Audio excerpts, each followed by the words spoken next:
Ticks, for as small as they are, strike a disproportionate amount of fear and disgust into our hearts and minds, no matter what good they might do. Perhaps it's their arachnid nature. Maybe it's the fact that they burrow their creepy little mouth parts into your body and feast on your blood. Oh yeah, and then there's Lyme disease and the ever-increasing red meat allergies. Whatever the reason, one thing's for certain. Nothing quite warps our conceptions of reality like fear. I'm Devin Boker, you are listening to The Wildlife, and today we explore the truth behind this myth and shed light on how ticks actually go about finding their host.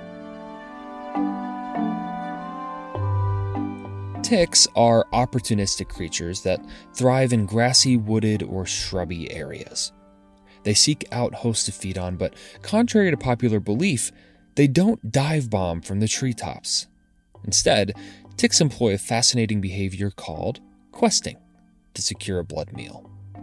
In a way, ticks are just like vampire hobbits in your Mordor, I guess? Analogies aren't really my strong suit.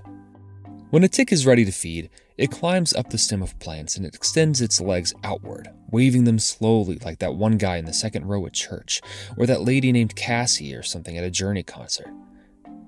There, they wait patiently for a potential host to come into contact. This host can be a human, a pet, a wild animal passing by. It doesn't really matter to the tick, as long as it's a warm body. The tick relies on its sensory organs to detect vibrations, heat, and even the carbon dioxide emitted by the host.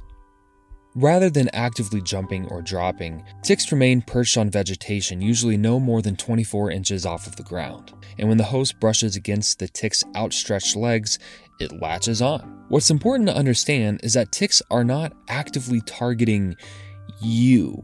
They are not actively targeting anything, actually. Just a warm body full of blood. If anything, you're actually their worst nightmare, if they had such a thing.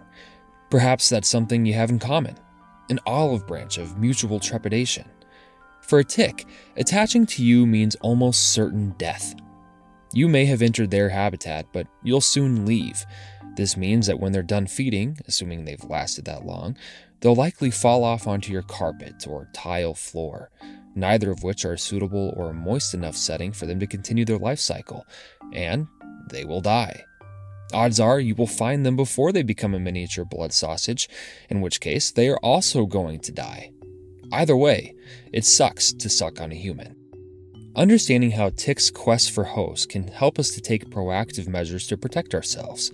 If you're venturing into tick-prone areas, here are some precautions you can take. Number 1, wear protective clothing.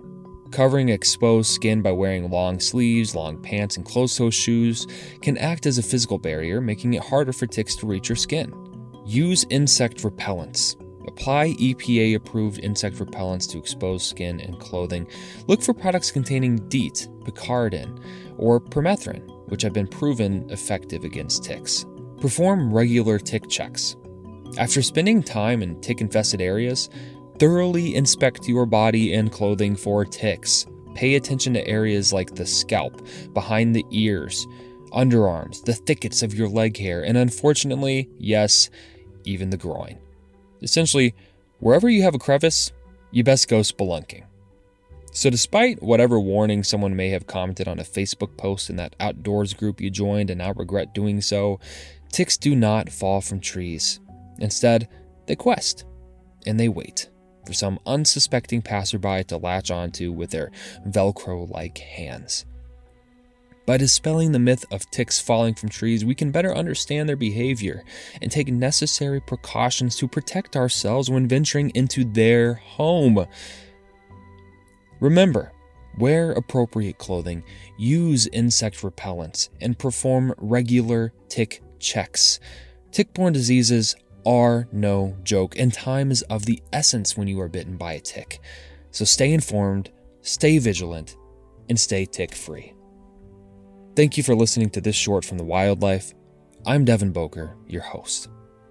If you'd like to support the blog and the creation of this podcast, you can do that for as little as $1 per month at patreon.com/thewildlife. If you have a question that you would like answered on the show, send that on over to hello@thewildlife.blog. Have your voice featured on the show by sending over a voice memo recorded right on your phone. And with that, peace out, rainbow trouts.